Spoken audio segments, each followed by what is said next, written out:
What does the world's greatest performer do after commanding 72,000 people at Wembley Stadium? Where does someone go when they've just made an entire arena move as one organism?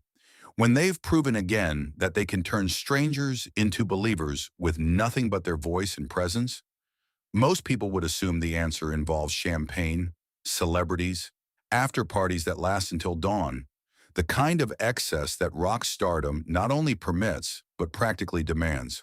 But on a cold November night in 1985, Freddie Mercury told his driver to skip the celebration and take him somewhere else entirely. Somewhere quiet. Somewhere the opposite of a stadium. Somewhere nobody would expect to find the man who'd just proven he could make 72,000 people sing in perfect unison. He gave an address for a hospice on the outskirts of London, a place where people went when medicine had given up, where the silence was broken not by applause but by machines beeping and occasional footsteps down hallways that smelled of antiseptic and resignation. His assistant, Peter Freestone, looked at him with concern. Freddie's face was drawn, exhausted.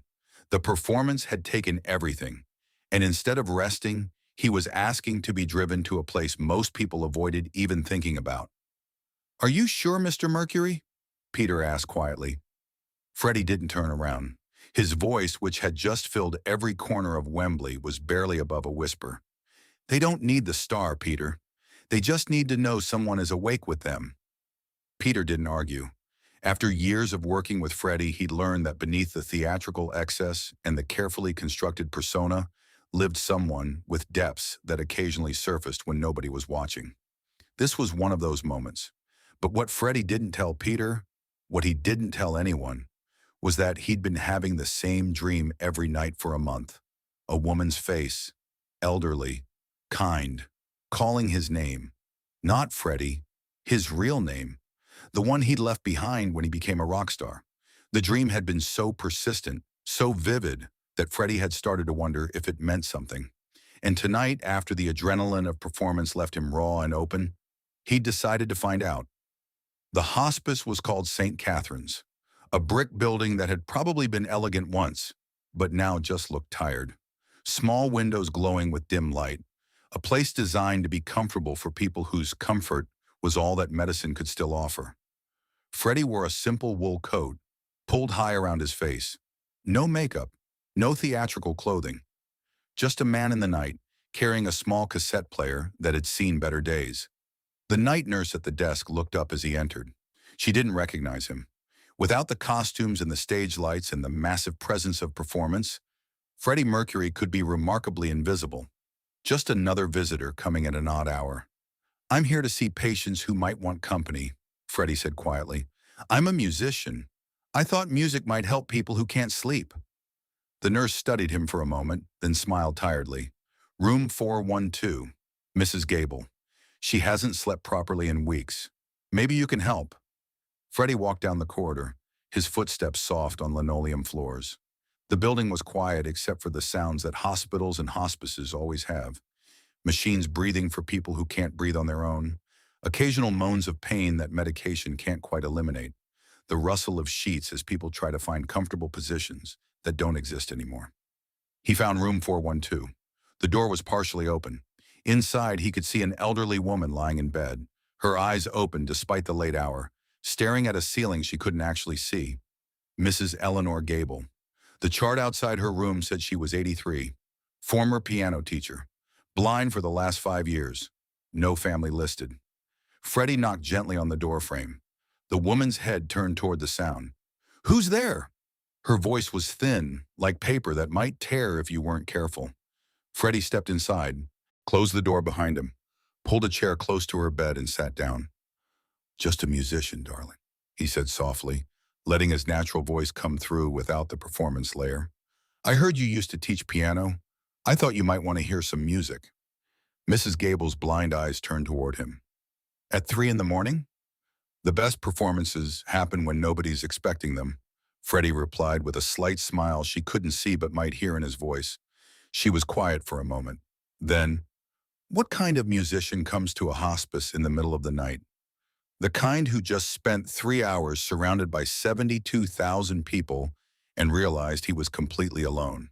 Freddie said, surprising himself with the honesty. Mrs. Gable nodded slowly. I know that loneliness, she said. When I could still see, I taught piano to hundreds of students. My studio was always full, but I spent every evening alone, wondering why all those people around me never translated to people with me. Freddie felt something crack open in his chest. This woman he'd never met somehow understood something he'd never been able to articulate. May I play something for you? He asked, holding up the cassette player she couldn't see. Only if you sing along, she replied. Recorded music is just echoes. I want to hear a living voice. So Freddie Mercury, who just finished a stadium performance, began to sing again. But not We Are the Champions or Bohemian Rhapsody or any of the songs that had made him famous. He sang George Gershwin, Summertime, in a soft operatic tone that filled the small room the way his voice had filled Wembley hours before, but with completely different energy. Not performance, not projection, just beauty offered to one person who needed it. Mrs. Gable's face, which had been tight with the perpetual discomfort of dying, began to relax. Her breathing, which had been shallow and rapid, deepened slightly. Freddie sang Someone to Watch Over Me, then The Very Thought of You, then lullabies from his childhood in Zanzibar that he hadn't thought about in decades. Songs his mother had sung, simple melodies that held more emotion than any rock anthem. For 2 hours, the world's greatest rock performer sang quietly to an audience of one. His throat began to hurt. His voice, which had already given everything at Wembley, started to crack around the edges. But he kept singing because Mrs. Gable's face kept softening.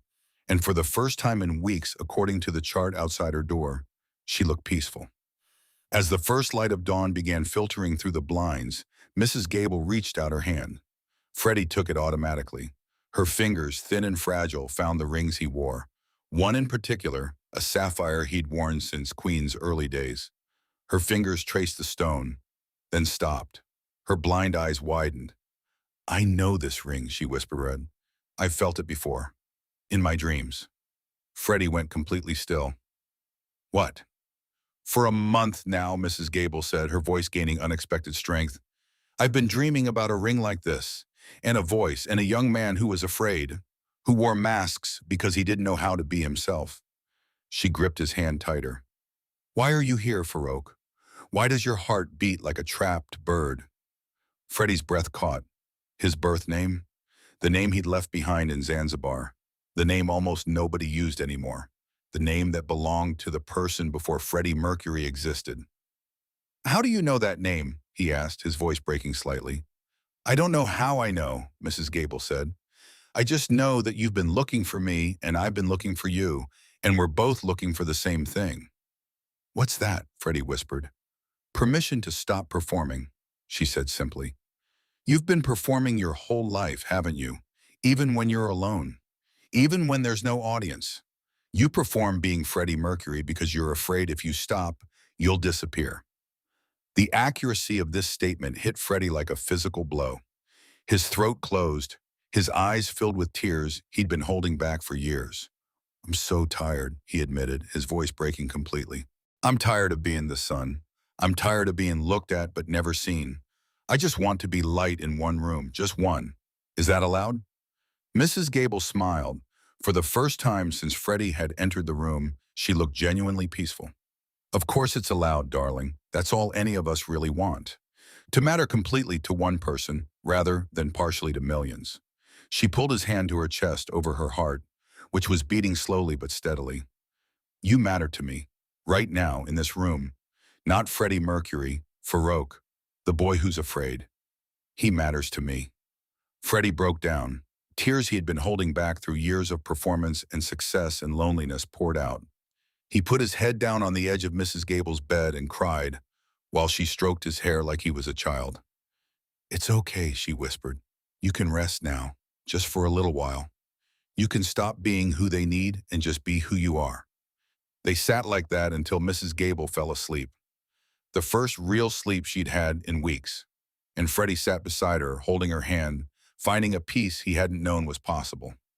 When he finally left as morning shift nurses were arriving, Peter was waiting in the car, worried after hours of silence. But when Freddie got in, Peter noticed something different. The man who'd entered the hospice had been vibrating with exhausted energy. The man who came out moved with strange calm. "Are you all right?" Peter asked carefully. "I will be," Freddie said quietly. "Take me to the studio." That morning, Freddie went to the recording studio and changed lyrics to a song they had been working on. The other band members noticed the change but didn't question it. The new lyrics were more vulnerable, more honest, more Farrokh than Freddie. But Freddie didn't tell them about Room 412, didn't explain why he'd been awake all night, didn't share what Mrs. Gable had said, or how she'd known his real name, or why her words had broken something open inside him. The following Tuesday, Freddie went back. Same time, 3 a.m., no announcement, no fanfare, just slipped into St. Catherine's Hospice with his cassette player and sang for Mrs. Gable again. And the Tuesday after that, and the Tuesday after that, it became a routine that nobody outside his closest circle knew about. Every Tuesday at 3 a.m., Freddie Mercury disappeared from whatever party or recording session or interview he was supposed to be at and showed up at a hospice on the outskirts of London to sing for an elderly blind woman who called him by his real name. The nurses began to expect him, would have room 412 ready, would bring extra tea, would give him privacy because they understood something sacred was happening in that room that shouldn't be disturbed. Mrs. Gable lived 6 more months, longer than her doctors expected. Every Tuesday, she waited for the sound of Freddie's footsteps in the corridor. And every Tuesday, he came. They didn't just sing, they talked. About Zanzibar, about her life teaching piano, about the masks people wear, about the difference between being looked at and being seen, about loneliness in crowds, about finding peace in small rooms instead of large stadiums. "You know I'm dying," she said one Tuesday in early spring. "I know," Freddie replied quietly. "And you'll keep coming until I do?" "Yes."